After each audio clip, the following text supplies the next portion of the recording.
enjoying the conference so far. Hope your Thursday now is off to a good start. So let's get started. Today we're going to talk about mastering short form storytelling. I hope you leave with a few tips and tricks on getting your content noticed in today's distracted world. We've never had more distractions, more devices than ever before. So just some information about myself. As you mentioned, I'm the senior social media lead at NBC. So in my role, I develop the social strategy for various TV shows, including First Look with Johnny Bananas, Open House TV, which airs on the weekends and gives you a glimpse into the beautiful houses across the country.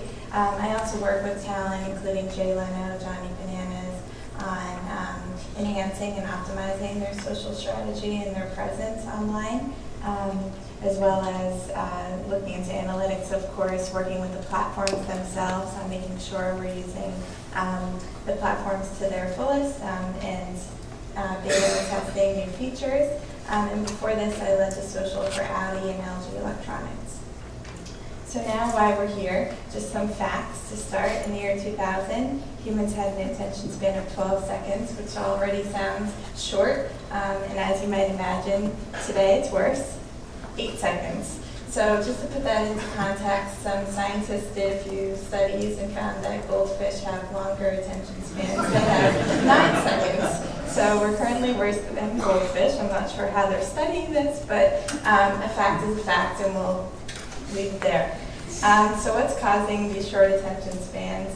Digital distractions. So if you think about it, you're walking down the street, we have these digital billboards. If you're in the subway, we have digital signs. Your pocket, your mobile phone, it's going off every time you get a like on a post or a friend request, or Amazon is saying, hey, did you forget what's in your cart?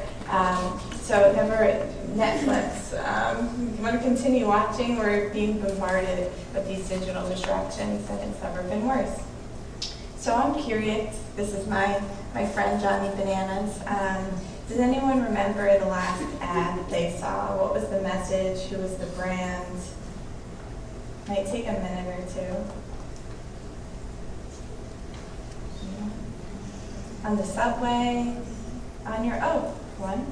An ad for Churchill's Cafe, walking to the hotel this morning for breakfast. Okay, so where'd you see that? What? On the street. It was just a sign sitting on the street in front of the cafe, and it shows some really good looking food. Okay, good. Mine, and I really had to think about this too, was on the subway. And I think on the street, on the subway, if you're either walking, you should be on your phone. If you're on a long enough train, you're constantly faced with these ads, so it's a little bit easier. But think about like your Facebook feed. You're just scrolling through. So what's the last ad that you really remember, and what was the brand, and what was the message?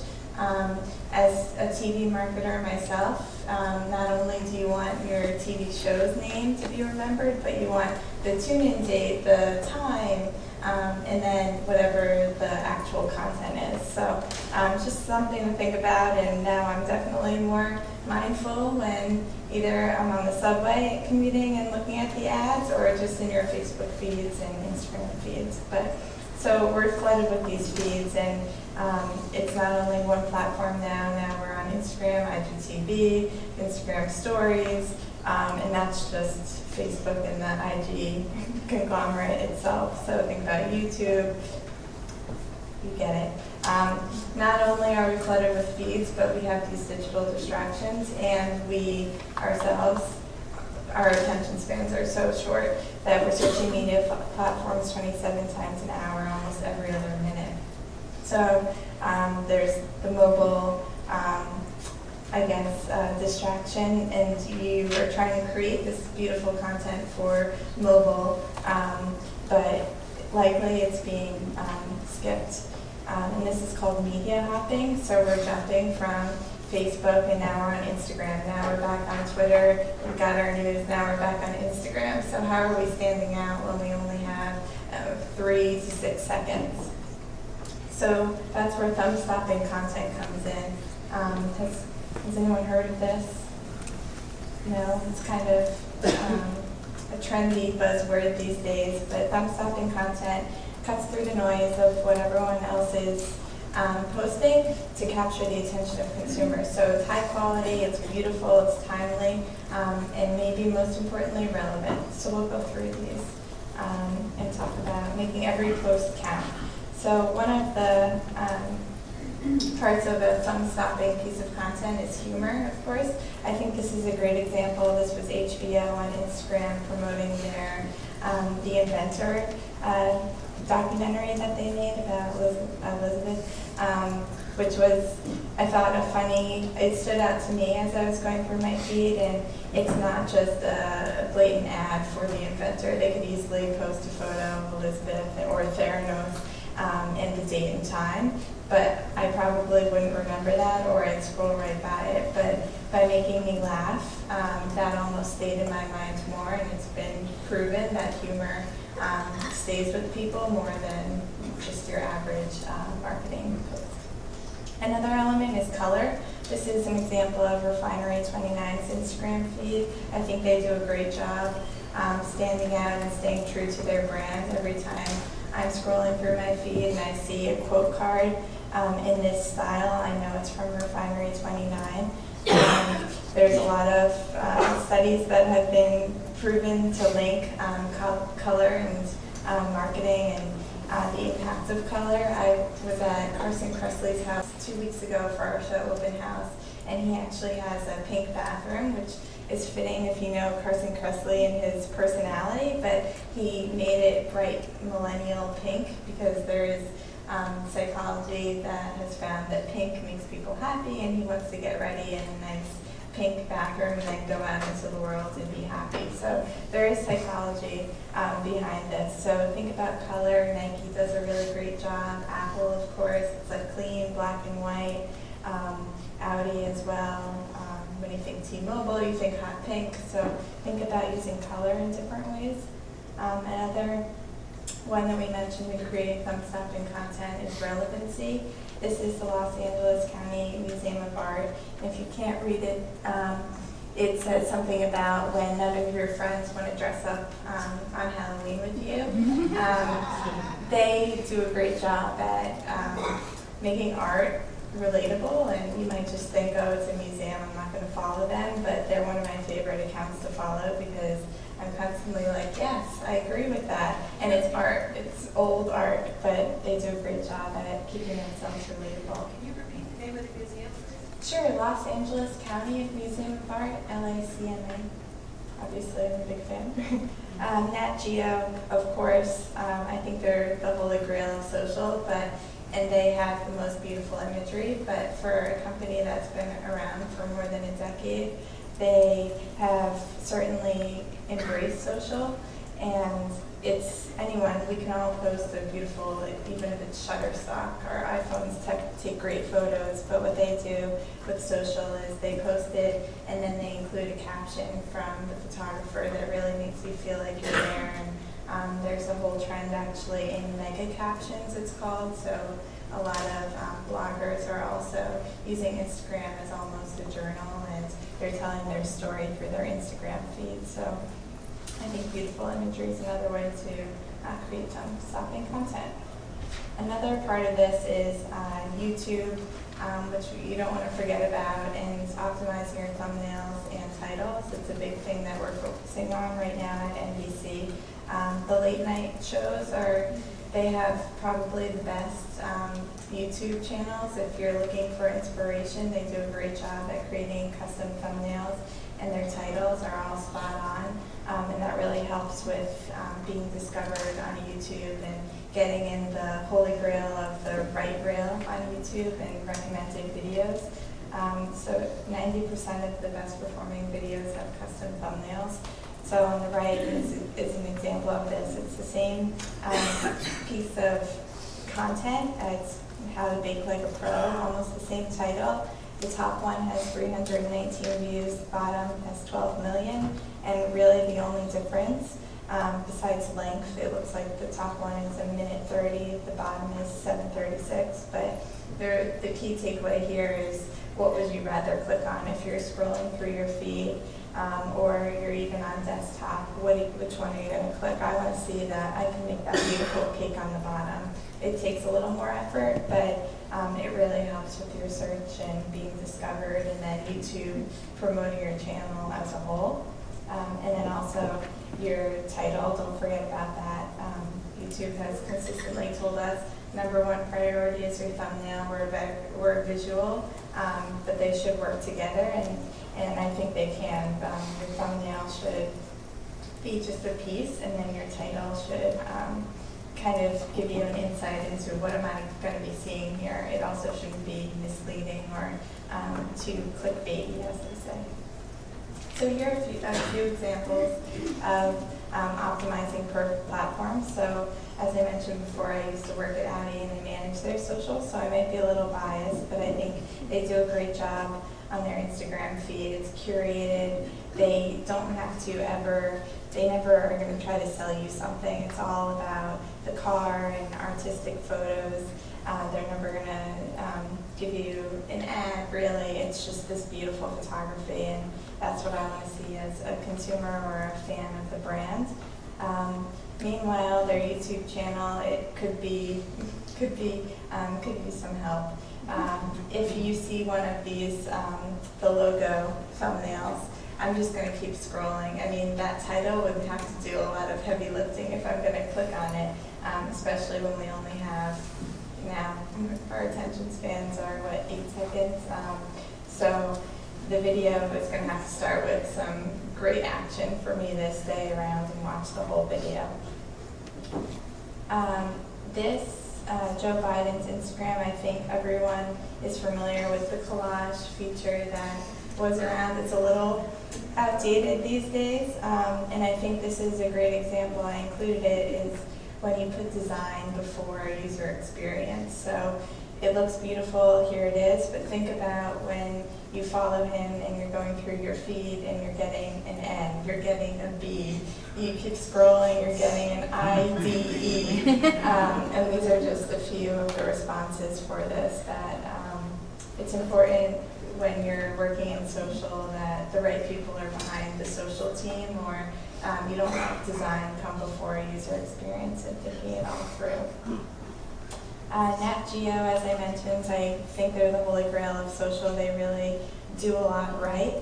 And I included them was not only do they have a great curated Instagram feed where they have, as I mentioned, the mega captions. They have their photographers writing these long stories about where they are and what you're seeing here, so you feel like you're in another part of the world, or you're sea diving with sharks, whatever it might be. I think on Facebook they're doing a great job using their video header in the right way.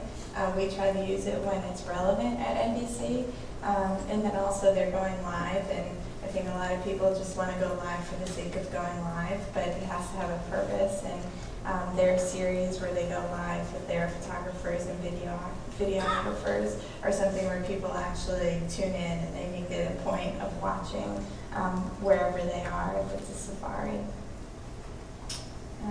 Another example is Pantone. I follow them on Instagram. I unfollowed them, unliked them on Facebook because I found that they were reposting the same content on Instagram as Facebook and doing a quick copy and paste, which can be one of, I think, the worst things you can do as a brand. You should really make sure that it's tailored to the platform that it's on. So here's an example of the same post, 34,000 likes on Instagram and 57 likes on Facebook. So the proof is in the engagement. It says click image to purchase, which you could purchase it on Instagram. On Facebook, it was simply a photo. So once again, for the user, it's a bit poor experience because maybe you really do want to purchase it and you can't, not possible. And just also for context, their Facebook page has about 1 million likes. So 57 likes, for some people, that's great and we should celebrate it, but for Pantone, this is a bit underwhelming. So this is a great quote I thought from one of the creatives at Laundry Service, an agency. The attention economy is a cruel mistress and takes no prisoners. Get their attention in 6 seconds or not at all. It sounds a little dramatic and menacing, but it really is the state of where we are today. So speaking of 6 seconds video, of course, it's ideal. Sheryl Sandberg of Facebook has said that 6 seconds is really where you should be, especially in paid advertising. It might not seem surprising, but they did a test with Tropicana, a case study on Facebook, where they tested their 45, 30, and 6-second ads. And not surprisingly, the 6-second ads performed the best, but they not only performed the best in completion rates, which that makes sense, but also ad recall and just brand awareness and brand recognition. So all the check marks went off.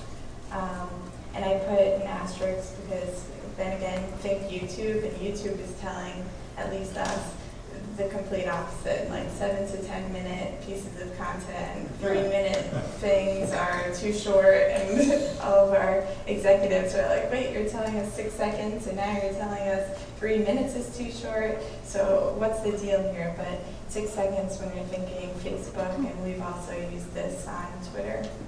And that's why Giphy is doing so well. Brands are on Giphy. As you mentioned, we're on Giphy with Talk Stoop, another one of our shows, First Look with Johnny Bananas, and you're telling a whole story in 6 seconds, which is what the loop accumulates to. So being in TV, I thought it was interesting. 1941 was the first TV ad ever. It aired here in New York on NBC, and it was 10 seconds. I'm not sure, it doesn't want to play. It was black and white. It just said the brand name, the logo, and then we jumped to 60-second ads not too far after. Then we dropped to 30-second ads. 15-second ads were introduced in the 80s, and today the latest darling of TV advertising are 6-second ads. So I'm not sure if you've seen them, but Fox aired a bunch back in 2017, and that's kind of when they got started, mainly during sports, as we'll see. And then NBC last year, we aired 6-second ads during the Winter Olympics on NBC. So they're catching on. This is how they look on the top left. Duracell, they have been airing them almost side by side while the action is still playing. And then Toyota, they actually aired as normal looking ads, but they were 6 seconds during the Winter Olympics. So.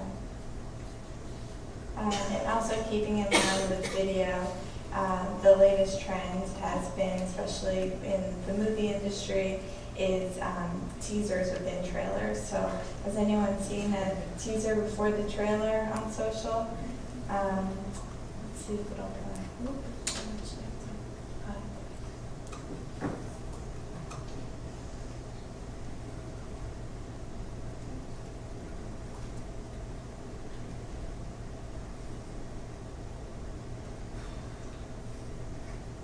So that's pretty much how it starts off. They're choosing the hero action shot, so whatever it might be, whether it's your talent that you want to get across or it actually is purely action, they're putting that in front of the whole 2 to 3 minute trailer. We've been taking cues from that even on our standard YouTube videos. If we're promoting a new TV show, we're putting 6 seconds at the top.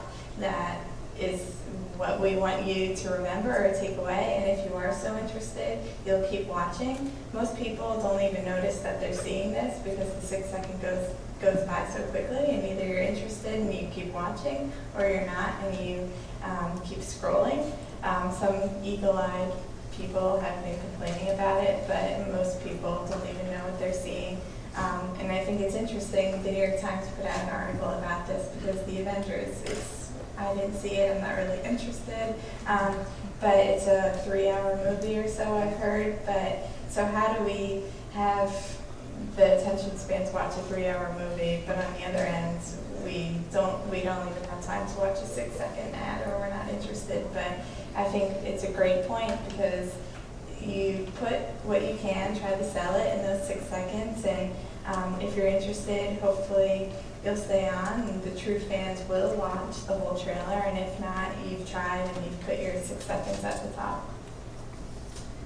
So just to recap, thumb-stopping content uses color and humor. Think Pantone and Refinery 29, Los Angeles County Museum of Art. It's relevant, relatable.